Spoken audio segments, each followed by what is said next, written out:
Welcome to the Relationship Revivalists podcast. My name is John, and today we are going to finish off with our second part of talking with Erica Gilbert. And if you haven't listened to the first part of the conversation that we had with Erica, I invite you to go back to episode 25. And that is going to be the first part and the setup for this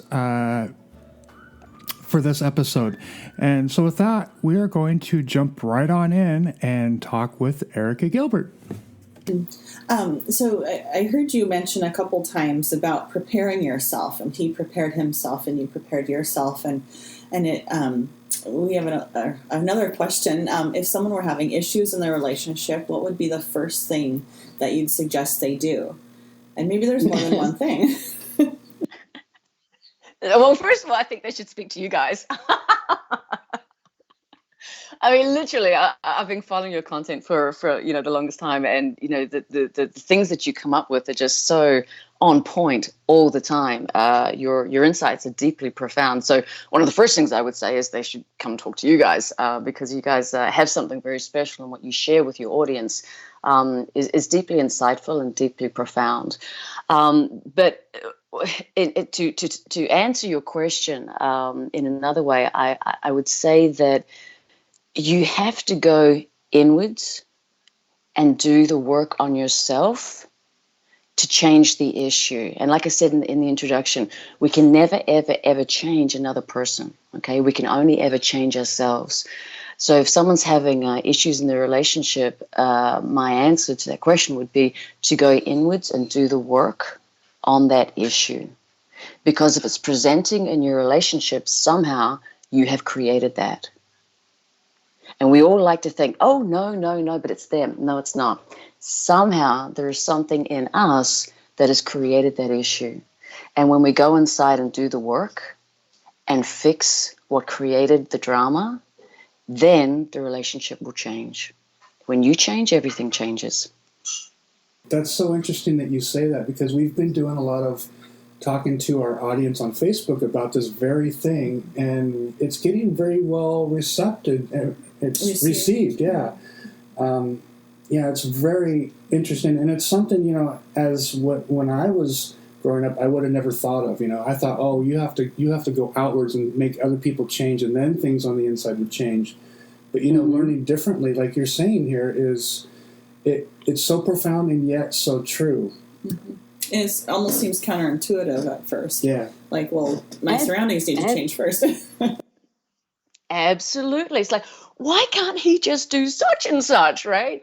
But the thing is, if you change, right, anything that's upsetting you in your relationship will change. And all of a sudden, the things that they're doing that is causing something, those things just disappear because you have done the work first. When you change, everything around you changes, everything. And that sounds like a lot to do with mindset, too. Is a certain mindset necessary to have a great relationship? Now that I understand a lot more than I did before, mindset is essential. Mindset is key to everything. And it goes back, to your previous question. Basically, if there's one thing I've learned, it is that a relationship is going to push all of your buttons, right? It's very easy to be enlightened and be calm and peaceful if you're a monk, sitting on a mountaintop in Nepal, right? No one is going to push your buttons. So it's very easy to sit there and meditate and chant and be serene. Yeah, there's right? no squirrels there. Mm-hmm. But try being in a relationship with another human being, okay? Yeah. That is a challenge because you've got a man and a woman coming together who communicate in a different way, who have different needs and different desires, and it's going to push all of your buttons, okay?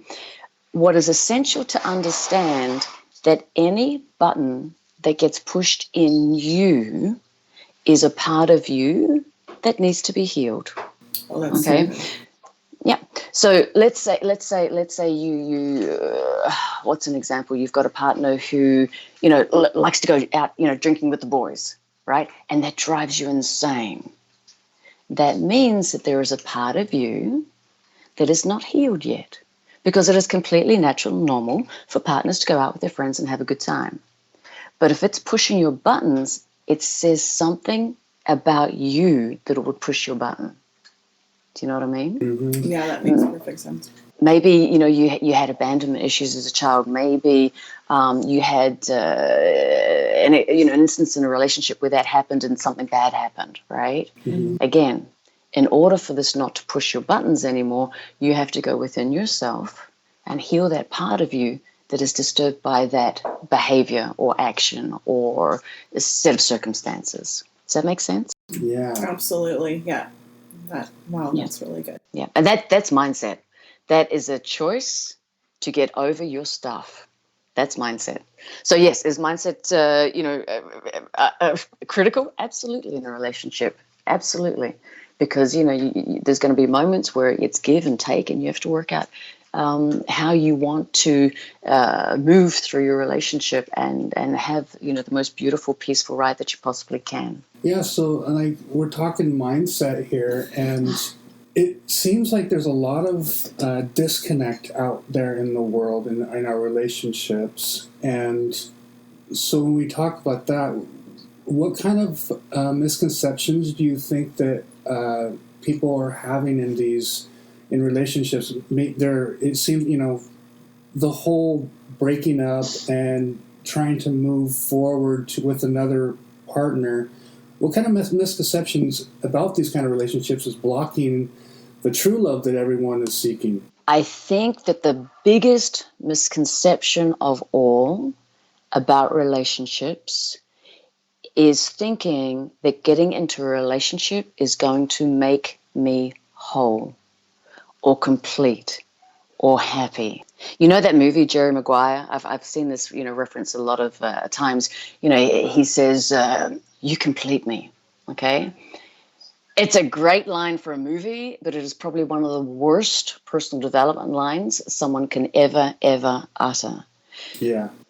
If you are going into a relationship because you want to feel complete, or you want to feel whole or worthy or happy, that is the absolute worst reason to go into a relationship, because you must already be complete and whole and happy and worthy in order to attract that person that is going to resonate best with you.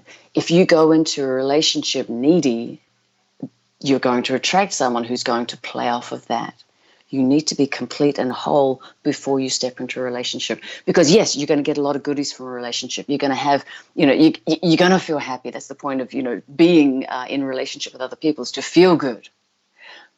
But if you're going into a relationship to have something inside of you filled up, no, that's not going to happen. And it's going to lead to, breakup over time. There's a really great book by Dr. Michael Rice, and it's called Why Is This Happening to Me Again? Right?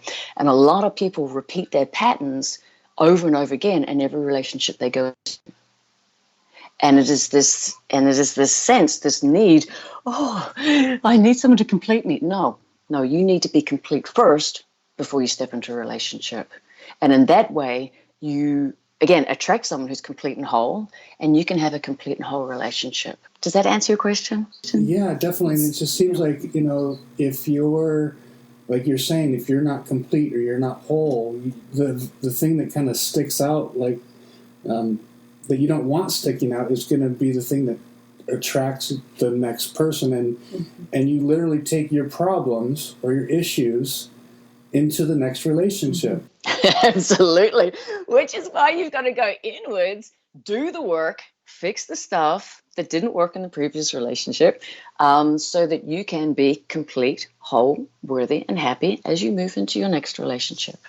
And it's there. I think there's nothing sadder than seeing people we know, friends, family, whatever, repeat the same mistake over and over and over again, right? And it all comes back to this whole key point of doing the work on yourself first. And hey, it took me 50 years to work this stuff out. So Yeah, and it sounds like a lot of work. I mean, how would you encourage someone who's kind of maybe gone through a bad breakup and now they're, at a kind of a low point, but they know they have to do work? How would you get them started? How would you encourage them to get going on that? Well, I can only share what I did. What I did, may or may not work for everyone. But one of the first things I did was get deeply into meditation.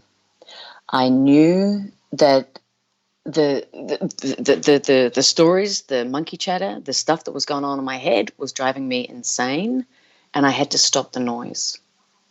When we can stop the noise by meditating and getting very, very quiet, that quietness is where we find our peace and our ability to move forward with grace. So the first thing I did was get deeply into meditation. The second thing I did was get deeply into yoga, because I knew that I was completely out of touch with my body. There was a big disconnect there. Everything was working from the neck up, right? But from the neck down, there was a massive disconnect. And then the third thing I did was I basically dove into personal development like my life depended on it, because in a sense my life did depend on it. I knew that I didn't have all of the answers, and I knew that I needed more information, and I knew that the information that I required would be found in reading lots and lots and lots of books. I think if your audience is wanting a really great recommendation, I'm a big fan of the work of Byron Katie. And, you can find her online, just, Byron Katie, the work. And she asks, and I don't remember the questions specifically, but I always remember the main question. There's 4 questions that she asks. And the main question is, let's say you've got a story going on in your head. The first question is it true? And it stops all of the noise. It's like, oh, well, maybe that's not true, And ultimately it comes around a full circle to, who would you be without this story? And ultimately, if you let go of your story, you're going to be happy. And she says, the only time I ever suffer is when I choose to believe my thoughts. Mm-hmm. So by changing the way you think, you stop the suffering. Yeah. So sometimes we have these, you said something, is it true? And so there's a lot of different truths out there. And, our audience, we're all Christian-based people. And so they refer to the truth, as being anything that is in the Bible. And but to go deeper than that, sometimes we have truths that are, like everyday things that may or may not be true, but true for them. Well, that really spoke to me a lot, because that's something that I've had to work on myself, because I'll kind of dream up a scenario or something, like how I expect things to happen, and it's not always great. And when it's not good, that's when I don't feel peace. And so it's so important that you said that, Erica, that it's important to realize, is it true? And so you really have to kind of judge it, so to speak. Yes. Based on what the truth really is. Like, how is the situation really, or is it just what I'm imagining? Right. Exactly. No, I was just thinking, like a classic example is, I had to do some work around my mother. And, it's like, oh, my mother doesn't love me. Is it true? Well, no, it's not true. I know she loves me. And then ultimately, who would you be without this story? Well, I would be happy, and I would have a happy relationship with my mother. So, and there's 4 questions, but we don't have time to go into them here. But ultimately, when you drop your story, everything changes. Absolutely everything.